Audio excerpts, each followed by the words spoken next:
Hey, feel I'm in the mood for a switch up. I hit the function, hit the rose till I hiccup.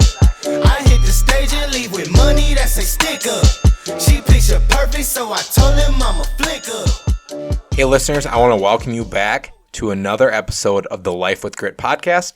This is your host, Jerit. Today will be kind of a special episode as I'm hosting on my own because my schedule did not line up with Nick's schedule, and that got us thinking, why don't we occasionally release some more unique episodes where we just have one host? So some days Nick will just host, some days I will just host, and that will allow both him and I to personally talk about what we are passionate about without the other person being in the room and sharing their input. Sometimes it's just more real like that. Today, I'm going to be getting into relationships. But before I do that, I do want to say my special episodes will probably focus more on what I see wrong with society or what we can improve, or personally what I can improve in myself. So today, I'm going to be talking about relationships.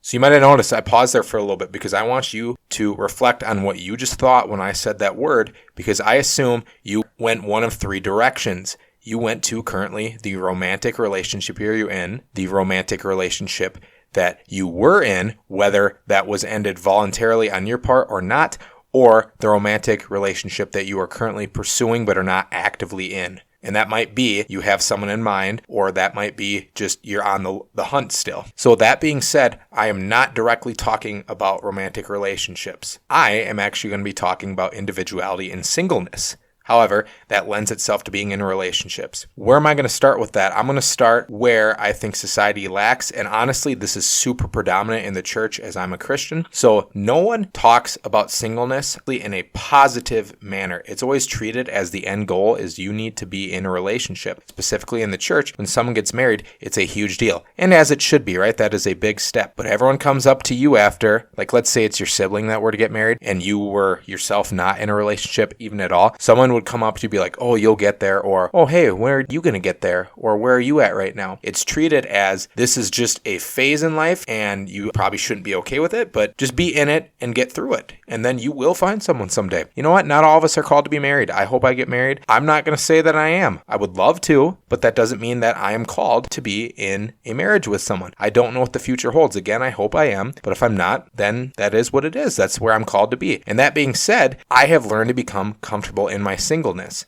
I don't even call it singleness at this point. I call it individuality mode. And that, again, does lend itself to also when you are in a relationship, a romantic one with someone else. How do I have more comfortableness in my singleness or my individuality? Well, I rebrand things. For example, on a Friday night when I don't have anything to do, when I'm not hanging out with friends or I don't have someone to go out on a date with, I take myself out on a date. If someone were to ask me, hey, what are you doing? I say, oh, I'm taking myself out on a date. Well, what does that mean? Honestly, it means the same thing as I'm alone on a Friday night, but it means I'm taking it in a positive manner, and I'm just going to go out and have fun. So, like, I might go to the gym, then we'll go get something to eat. You know, it's bulk season right now, so I'll go to Chipotle and get something, come back, possibly watch a movie or record a podcast, just stuff like that. That's not what I'm doing actively right now, but that might be one of my special episodes on a Friday night. I'll just come back and do that myself and have fun with just myself. I'm not lonely. I'm alone. I'm rebranding it that way. So I think that's super important, and specifically in the church, but society as well, no one really celebrates being single. And I want you to all know, especially my individual folks out there, own this time, right? So if I am called to be married, hopefully the next girl that I do enter a relationship with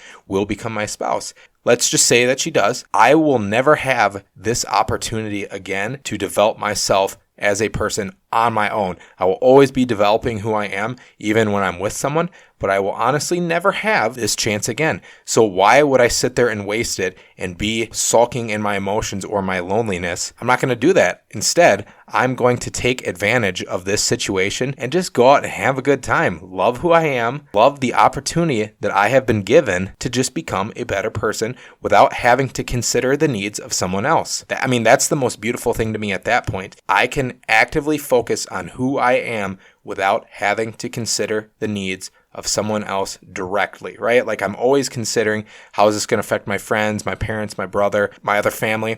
but I'm not in a relationship where I have to take a step back and now analyze, oh, how is this going to affect the girl that I'm with? So I encourage all of you who are not in a relationship to kind of rebrand things. Realize like it's okay to be single. Honestly, it's kind of awesome. I love it. It's been one of probably the best parts of my life so far. And for those of you who are in relationships, also note that there is some individuality that needs to occur in a relationship as well. Now, why does society and the church, in my opinion, view not being in a relationship, view being single as just a step in life and not the ultimate goal? I would say it's because social media is a big part of this, by the way. We find our self-worth in how others view us. Because I'm not in a relationship with someone, because I guess at this point I'm not desirable to someone specifically, therefore my self-worth is less. That's how society, in my opinion, would view it. Whether or not we actively say that, I think it is subconsciously implanted in our minds. And I do have a lot of self-worth, but if I were to find that in other people directly, like say a significant other, I currently apparently would have no self-worth right now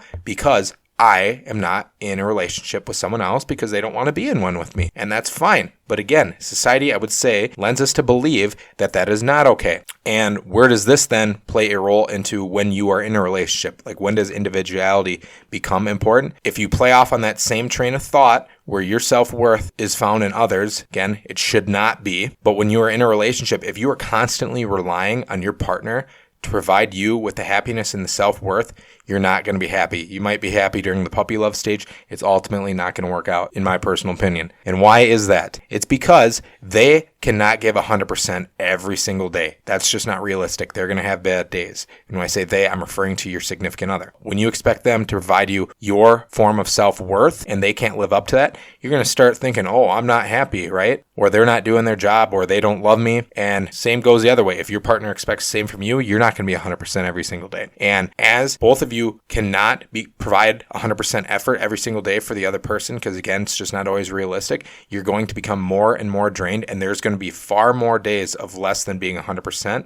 And then there is going to be this gap that grows between you. At church, we call it a joy gap. And the joy gap is small when you guys are loving on one another, when you're doing something for the other person, but you're also finding self-worth in yourself and you're doing fun things, and joy is just filling this gap. But as less joyful moments occur, this gap becomes wider, and then resentment starts to enter in this gap, I would say, and you start to resent your significant other, and as they resent you, then you don't think you're happy. And I will get into this, I would say, in my next special episode with social media, but then I would say you start to look at social media and so looks happy and I'm not, and then it just becomes this massive ball of, I don't know what it is, just hatred, resentment, unhappiness. So find your self-worth in yourself, regardless if you are in a relationship or not. Have some individuality. My friend said you can only love your significant other to the fullest extent that you love yourself. And I honestly think when you take a step back and you look at, say, a long-term relationship, that is probably very, very true.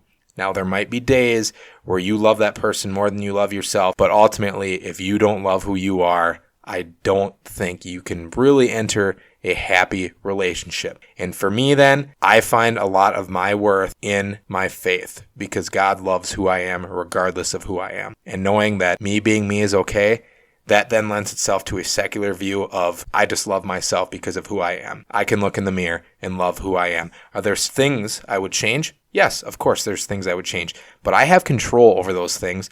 So that's what we're doing right now in the single season. Or the individuality season, I am going to take those things that I would like to change and I'm going to work on them. At some point, I know someone, I hopefully, will find me desirable and I find them desirable, and we can be two individuals together who just excel at life. So I want to thank you for listening to this episode of Life with Grit. Let me know what you guys thought of this special episode, because I have a lot of stuff like this I would like to talk about. Honestly, I'm going to talk about relationships again if you guys like it, or rather individuality, but I want to talk about social media as well, things like that. So if you want to contact us, it is asklifewithgrit@gmail.com. Let me know again what you thought of this episode. If you want to hear more, I know Nick would have some great stuff to talk about as well. So thanks for listening, guys. Have a good rest of your day.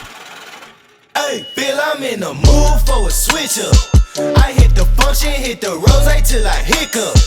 I hit the stage and leave with money that's a stick up. She picture perfect, so I told him I'm a flick up.